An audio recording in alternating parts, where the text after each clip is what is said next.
Désolé, mais j'en ai pas honte de ces larmes, hein. C'est que ma mère m'a dit que un homme, il sait pleurer. Donc là, je pleure et je l'assume.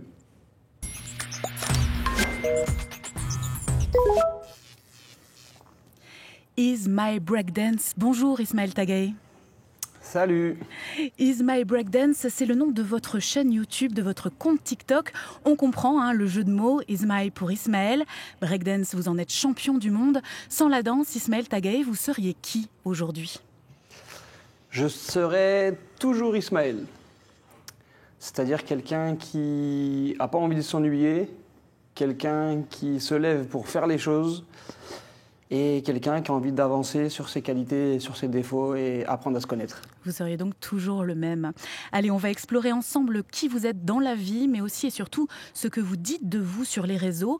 L'écran de votre téléphone va apparaître devant vous et tout ce que nous scrollerons ensemble pourra être retenu contre vous ou avec vous. C'est OK ça pour vous ? Avec plaisir, pas de souci. Alors montrez-moi maintenant Ismaël, vous vous réveillez le matin, c'est quoi finalement votre premier geste avec le téléphone ? Montrez-moi. Le premier geste que je fais le matin, c'est directement sur WhatsApp. Ah ouais, qu'est-ce que vous attendez le matin sur WhatsApp ? Alors sur WhatsApp, il y a tous les groupes du studio. Il y a la Team 511, il y a les élèves qui m'envoient des vidéos. Ouais, en fait, il y a vraiment toutes les personnes que je côtoie toute la semaine, mais en format texte dans un téléphone, quoi. Oui, vous parlez du studio. Le studio, c'est le studio 511. Vous en avez un à Reims et un à Varmeréville. Vous enseignez dans ce studio. Elle est comment, finalement, Ismaël Tagay, la relation que vous entretenez à ce téléphone, si dès le matin, vous allez tout de suite voir sur WhatsApp ? En fait, moi, cette relation avec mon téléphone, on va dire, c'est un outil de travail. C'est quelque chose qui fait que... Des fois, on est dans l'éducation, le téléphone, il ne sert à rien, les jeux, les réseaux, etc. En fait, je suis d'accord avec ça, c'est un outil. C'est comme si un tournevis, il ne sert pas à construire des choses, il ne faut pas que tu t'en sers. Si un téléphone ne te sert pas à construire des choses, pour ma part, il ne faut pas que tu t'en sers. Donc, non, c'est un outil de travail, c'est une boîte à outils, comme à l'époque, nos grands-parents, quand ils avaient la grosse boîte rouge avec le marteau et tout ça. Moi, c'est mon téléphone. D'accord, vous passez 5h30 par jour sur ce téléphone. On vous avait demandé votre temps d'écran. C'est beaucoup. Est-ce que vous considérez que c'est trop ou c'est vraiment l'outil dont vous avez besoin pour construire et faire avancer votre vie ? Alors, c'est beaucoup. Ça va dépendre de la personne, c'est quoi son travail, qu'est-ce qu'il fait, etc. Moi, dans tous mes cours, il y a un moment, je vais retrouver des vidéos sur les groupes WhatsApp pour se rappeler, les vidéos mémoire que je poste sur les groupes, soit via YouTube. C'est aussi des moments où je dois envoyer un message à un parent qui me dit qu'il va avoir du retard et je lui dis « ouais, vous inquiétez pas, on va l'attendre ». Vous en avez 311 là d'ailleurs, je vois des messages non lus, non ? Comment ça se fait ? En fait, non, ils sont pas lus, ils sont pas non lus. C'est que quand je pose une question, on me dit OK, j'ai pas besoin de l'ouvrir, c'est écrit juste OK dans le message, donc j'ai compris qu'il m'a dit OK, quoi. Ok, ça marche. Vous êtes danseur, Ismaël, et la danse c'est aussi de la musique. Est-ce que vous pouvez ouvrir votre appli musicale et nous faire écouter ce qu'il y a dans votre playlist en ce moment ? Alors, j'ai pas de playlist, mais je vais rechercher toujours les sons. Ce que j'écoute en ce moment, ça va dépendre si je suis à la salle de sport, ça va dépendre si je dois parler à quelqu'un pour le motiver. Alors montrez-nous par exemple, pour la salle de sport, qu'est-ce que vous écoutez ? C'est juste la première musique là.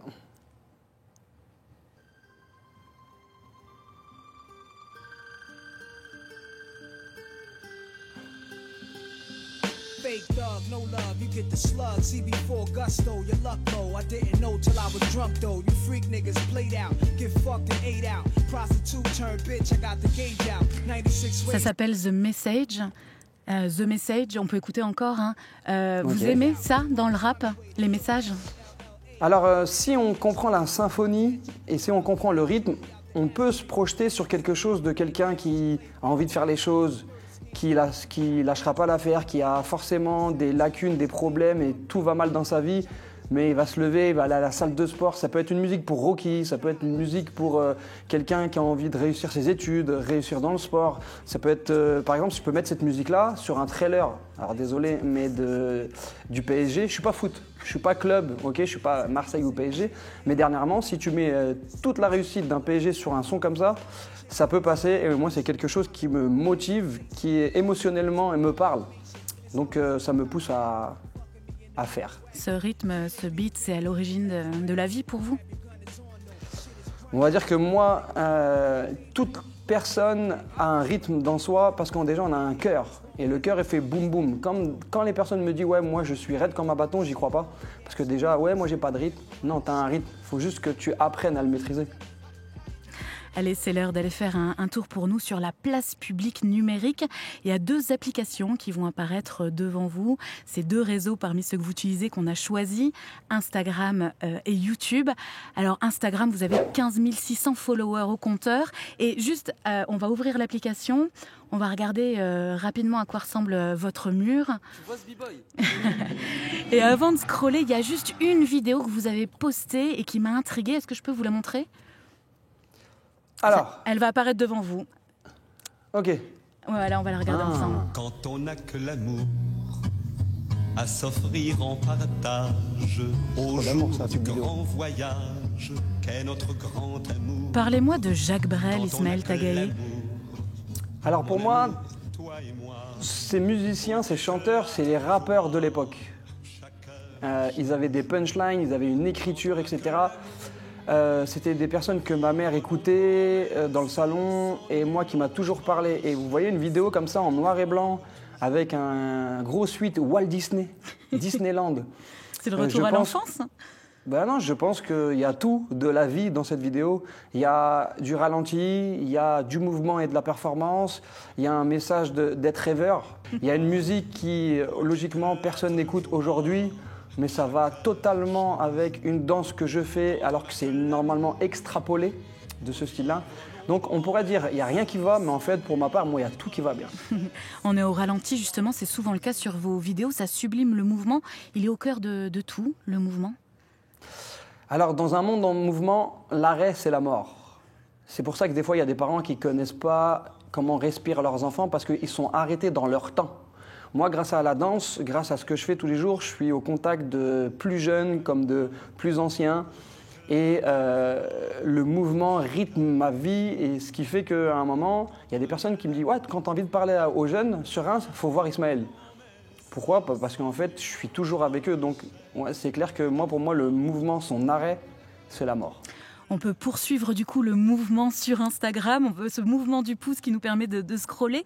Montrez-nous un peu votre mur, vos posts, qu'est-ce qu'on y trouve? Qu'est-ce que vous y postez sur Instagram? Alors, je vais sur mon mur. Déjà, vous pouvez voir, entre guillemets, toutes mes préférences. L'algorithme, il peut parler de mecs musclés, de basket et un petit peu de MMA et de la danse. Ça vous représente?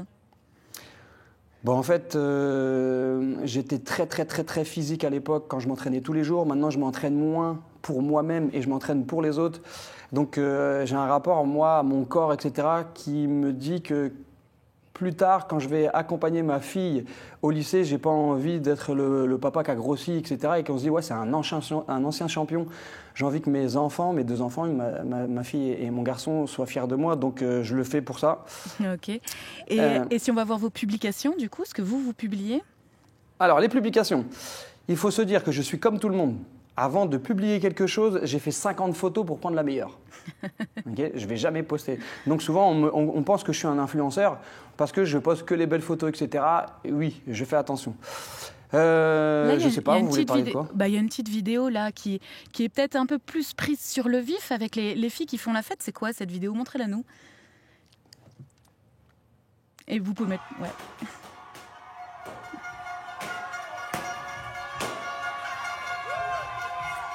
C'est quoi ce moment, Ismaël Tagaï? Ah, ça vous émeut? Ça vous émeut de revoir ces images?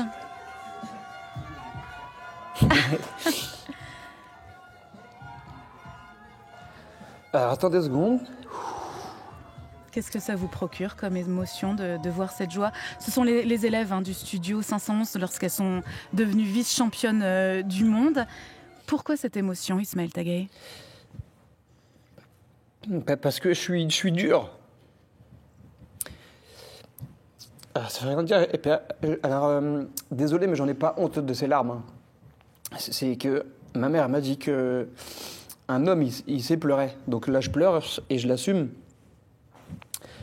En fait, dans ma vie à moi, j'ai toujours pensé que j'étais quelqu'un de lambda et je sais que j'ai un petit pouvoir à fédérer les gens, à propager que le bien. Et en fait, pourquoi mes studios marchent bien, pourquoi ils fonctionnent? Parce que je suis sincère, je suis vrai. Et pourquoi j'ai un petit peu de larmes? Parce que j'ai été dur avec elle toute l'année. Voilà. Et pourtant, la joie est là. Remontrez-nous. Il y en a une deuxième, je crois, une vidéo de ce moment de joie. Cette vidéo-là, on avait prévu à leur retour d'Espagne, quand ils étaient vice-championnes du monde, au studio, les parents, ils étaient cachés dans les vestiaires.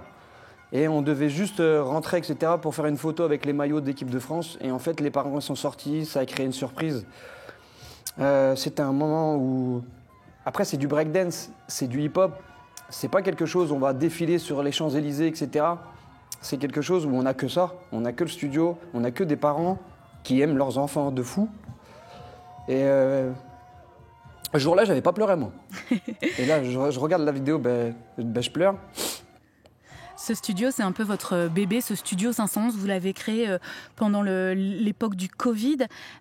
Vous avez voulu en faire quoi de ce lieu? Il y a une deuxième vidéo, là, on voit les filles en rouge quand elles apprennent qu'elles sont championnes. Ouais, montrez-nous. Exact. C'est quoi ce lieu, alors?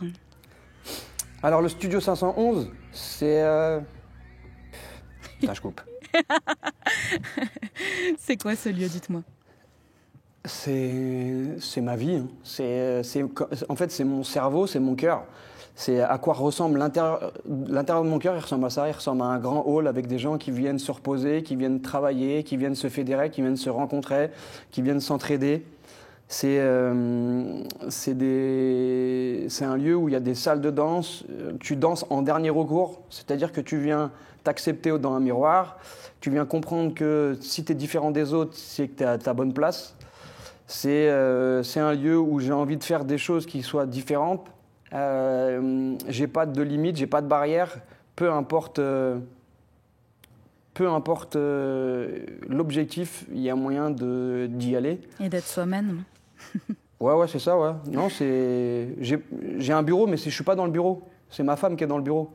Vous êtes C'est-à-dire que moi, je suis tout le temps avec tout le monde dans le hall, etc. quoi.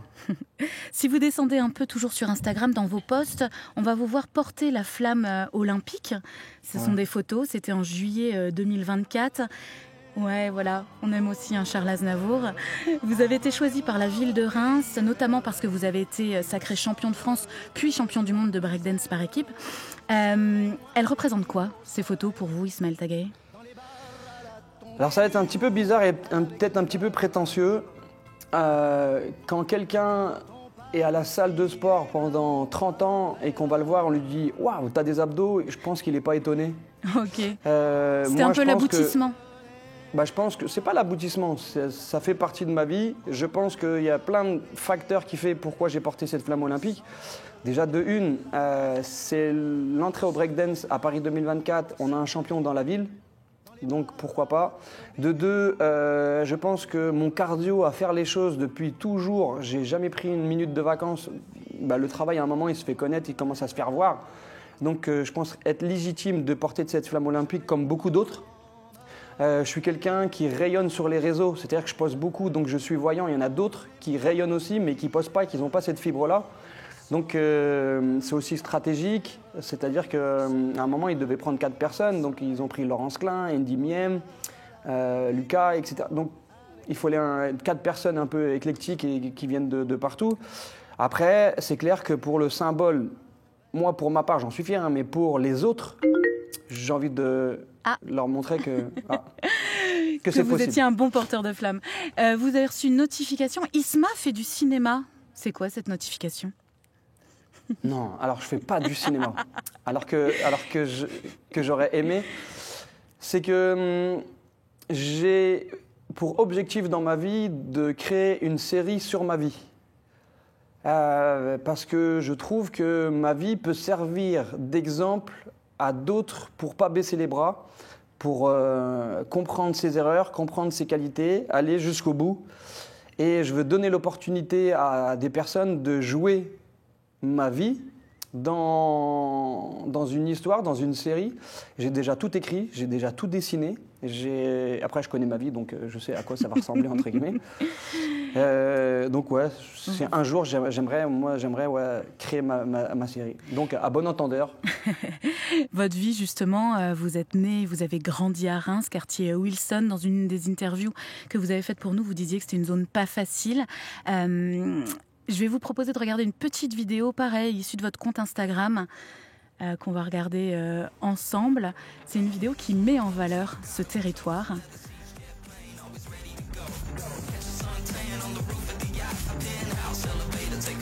Tourné à Reims et tourné dans la Marne.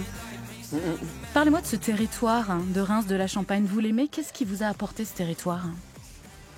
Alors, je pense que dans une vie, tu peux te mentir à toi-même, mais au bout d'un moment, ton ADN, il revient. Et je pense que chaque personne dans la Terre qui vient d'un pays, des fois on parle de racines, moi je pense réellement que les racines sont ultra importantes. Ok, le monde n'appartient à personne, il n'y a pas de frontières réellement, mais là où tu nais, il y a quelque chose, il y a, je sais pas, une force ou peu importe. Moi, je suis né à Reims. Ma région, elle a des super pouvoirs et on le voit. Hein, regardez la cathédrale derrière qui est monstrueuse. Moi, quand je la vois, ça me donne envie de me dire ok, je vais faire des choses aussi grandes qu'elle. On a des choses comme la terre, le champagne, entre guillemets, qui parlent aux prout-prout, soi-disant, mais c'est un métier de la terre avec des personnes qui viennent de tout horizon, qui font les vendanges, plusieurs cultures, plusieurs origines. Donc ça fait ça fait remplir des frigos pour certaines personnes. C'est quelque chose de fédérateur aussi, les vendanges. On a du patrimoine. Vous auriez aimé qu'il y ait les blocs de Wilson dans cette vidéo? Non. Non. Non, parce que c'est là que vous avez commencé à danser pourtant. Ou du moins les blocs de Wilson quand moi j'y étais. Parce qu'après, ils ont détruit certains blocs, vous savez, les politiques de reconstruire certains quartiers, etc. Mais mon époque, si on doit retourner à mon époque, je signe tout de suite. Parce que là, aujourd'hui, c'est pas là où j'ai grandi réellement. Ok. Allez, changement de décor et de format, on va passer à la vidéo en 16/9. Je vous laisse ouvrir l'appli YouTube ou le navigateur. Comment vous regardez YouTube, vous? Ça dépend. Il y a YouTube statistique. Pour les youtubeurs qui regardent ce qu'ils font, etc. Moi, je ne suis pas là-dessus. On va plutôt aller sur votre page, si vous voulez bien. Qu'est-ce que vous y postez sur YouTube? Alors, sur YouTube, je poste ce que je fais dans le break. Une page qui s'appelle Is My Break, comme on a dit tout à l'heure, où je m'amuse à faire des tutoriels. Je m'amuse à interviewer des personnes qui ont influencé et qui influencent encore cette culture, cette discipline, qui ont laissé des grosses identités. Toutes les personnes que j'interviewe, grâce à elles, ça a donné des vocations à des milliers de personnes. Pour éviter la pub, je vous propose d'en visionner un de vos tutos, justement. On ne va pas le lancer ensemble, je vous laisse le regarder avec moi. Alors, c'est tenir sur la tête, ce qui est quand même vraiment pour une néophyte le summum. Ok, le prochain freeze, c'est le freeze tête. On va faire attention. Le freeze tête, c'est le plat de la tête. Pas le front, pas l'arrière et surtout pas la nuque. Ok, vraiment le plat de la tête. Et pour ça, j'ai des étapes à vous partager. Il va falloir les voir vraiment au millimètre près. Et j'en suis sûr que tout le monde va réussir haut la main. C'est parti, on se retrouve au sol, let's go. Vous aimez l'enseignement, Ismaël? J'ai l'impression d'être un cuisinier qui connaît ses recettes par cœur. Voilà, les recettes par cœur, comment doser le sel, le poivre, etc. En fait, moi, alors, je vais pas paraître humble avec ce que je dis, mais j'ai l'impression de reconnaître les morphologies des personnes, savoir comment les diriger avec leur corps, leur énergie, etc. Et en vrai, c'est mon métier. Donc, tellement je suis dedans, c'est que quand j'en parle, il y a mon cœur qui parle. Il y a aussi la stratégie à apprendre dans les sécurités, dans plein de choses. Et puis, alors ça va être un petit peu rigolo, mais je suis un adepte de la métaphore. J'aime bien trouver des parallèles, des trucs qui font rigoler, des fois des images qui sont un peu trop loin, etc. Mais c'est là où pour moi je m'amuse et je pense que le message il passe très très bien parce qu'à l'heure d'aujourd'hui, les jeunes, ils écoutent à fond. Ils écoutent ce que vous dites. Deuxième notification, c'est quoi l'amour? L'amour, c'est un mot qu'on retrouve partout sur vos réseaux sociaux. Pourquoi? L'amour, c'est ma plus grosse qualité et mon plus gros défaut. Expliquez-moi. J'ai appris à maîtriser mon quotient émotionnel et j'ai compris que l'amour, c'était quelque chose de ultra important dans ma vie et c'était ma qualité et mon plus gros défaut. Je sais que je ne serai jamais fermé à bloquer mon amour parce que je suis comme ça. C'est quelque chose d'ultra important. J'en ai fait une marque de vêtements. Pas pour gagner de l'argent, mais juste pour que les gens essayent de porter un peu d'amour sur eux. Et de l'amour, mais je sais qu'ils l'ont. De l'amour, vous en portez aussi du coup dans toutes ces interviews de big girls ou de b-boys, autrement dit de danseurs de breakdance. On va regarder une de ces interviews de Carlotta, grande big girls. Je veux l'inviter, pas des moindres. Désolé Chacal, je te présente pas en premier. Ok, t'as bien raison. Parce que comme tu l'as dit juste avant, Señorita, Mademoiselle Carlotta. On va dire figure du big girling français, je pense, qui a fait ses classes, qui a représenté. Des interviews comme ça de grands noms du breakdance, il y en a vraiment plein sur votre page YouTube. Pourquoi vous faites ça? Pourquoi vous avez envie de donner de la visibilité comme ça à ces artistes? Je pense que la discipline breakdance est la meilleure, plus forte, plus fédératrice des disciplines de toute la planète. On n'a pas besoin de ballon de foot, on a juste besoin de se connaître son corps ou l'apprendre à connaître son corps. C'est la seule discipline où tu peux danser avec des filles, une personne à handicap, une personne qui lui manque une jambe. Donc c'est ça aussi qui m'a construit. Donc à un moment, j'ai envie de le faire comprendre aux personnes que ça peut vous construire. Et c'est pas juste, il s'habille large, une racaille, il va tourner sur la tête, etc. Alors d'aujourd'hui, le hip-hop, il est partout. Il est même dans toutes les paires de baskets de tous les parents, des Jordan, etc. C'est hip-hop, désolé mesdames et messieurs. Et donc, moi, c'est ultra important. Et puis j'ai l'impression de re-rencontrer des personnes quand je les écoute, de partager des moments. Là, avec Carlotta, qui est une big girl, vous la voyez, elle rayonne. C'est une personne qui peut être égérie de n'importe quoi, qui peut passer dans un film, dans n'importe quoi. Elle a un sourire magnifique. Je suis accompagné de mon frérot Chacal, qui est entraîneur des Jeux Olympiques de Danny Dan, qui a gagné la médaille d'argent, qui continue à œuvrer sur plein de choses. En fait, il n'y a que des vraies personnes avec de l'amour qui sont dans tout ça, en fait. Et avec des valeurs qui semblent universelles, du coup. Exact, ouais, c'est ça. Merci beaucoup Ismaël Tagay d'avoir été avec nous, de nous avoir ouvert les portes de votre intimité numérique. Est-ce qu'on peut faire d'avoir pleuré aussi? Ça fait toujours du bien de lâcher les émotions. On peut garder un petit selfie de ce moment? Vous pouvez prendre un petit selfie pour nous? Ok, bougez pas.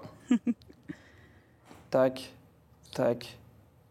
Je le mets tout droit. Un grand merci Ismaël.